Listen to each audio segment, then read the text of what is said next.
Apply shaving foam to a broom. While we usually associate it with shaving, this foam has another brilliant use. All you need is a regular broom, which most of us already have at home. Apply the foam to both sides of the broom head, making sure all the bristles are fully covered. This setup is a game changer for older people or anyone with back problems.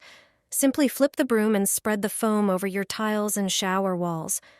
The foam works like a soapy cleaner with a higher potassium hydroxide content, so it's incredibly effective. But that's not all. Leave it on for 20 minutes. After that, attach a microfiber cloth to the broom and secure it with a rubber band.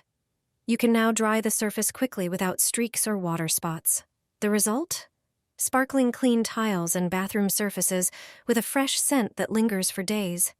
This method makes cleaning easier, faster, and much more comfortable.